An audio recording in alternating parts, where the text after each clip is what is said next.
اس کے منہ سے ویسے ہی جھاگ نکل رہی تھی جیسے ایک وقت میں میری ماں کے منہ سے نکلی تھی۔ میں نے اپنی پوری کوشش کر لی مگر میری بیوی اس دنیا میں نہ رہی۔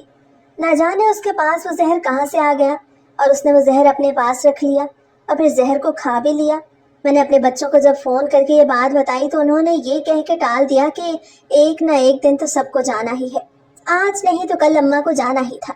میں نے جب اپنے بچوں سے کہا کہ آخری وقت میں تم لوگ اپنی ماں کے پاس بھی نہیں آؤ گے تو انہوں نے انکار کر دیا، کہا ہمارے کاموں کا حرج ہوگا اور ہماری بیویاں بھی واپس آنے کو تیار نہیں۔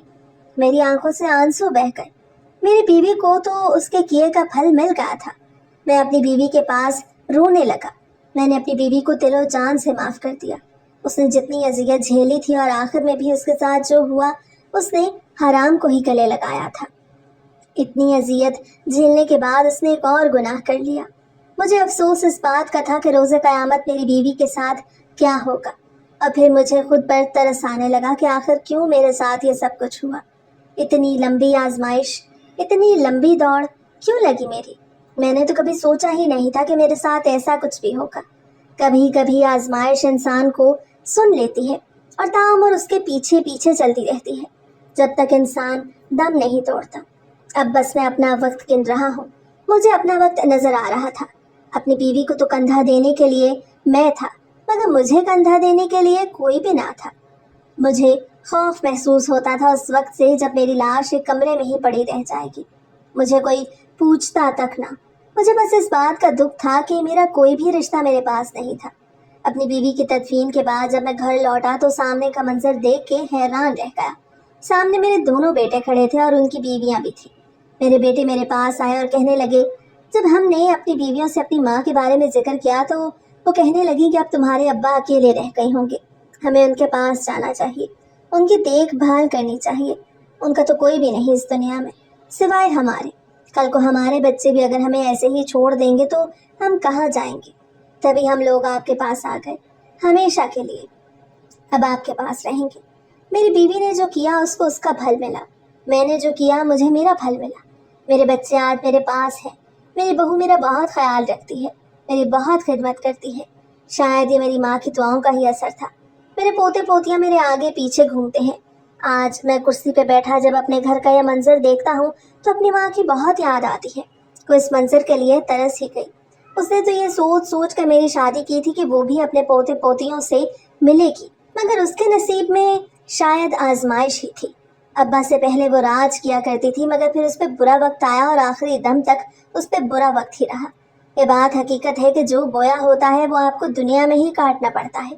آپ کو عورت کا انتظار کرنا نہیں پڑتا اور کئی مرتبہ دنیا پر آپ ایسے آرام کی زندگی گزارتے چلے جاتے ہیں اور آخرت میں آپ کی ایسی پکڑ ہوتی ہے کہ آپ کے اگلے پچھلے سب گناہ آپ کے سامنے آ جاتے ہیں۔ میری آنکھوں کے سامنے کا منظر ہے، میری بہو کچن میں کام کر رہی تھی، میرے بیٹے میرے پاس بیٹھے میری ٹانگیں دبا رہے ہیں۔ کیا یہ وہی پل تھا جو میں نے اپنے ماں باپ کے ساتھ گزارا تھا؟ کیا میں نے اپنی ماں کی خدمت کی؟ کیا یہ اسی کا پھل تھا؟ ہاں، شاید یہ اسی کا پھل تھا۔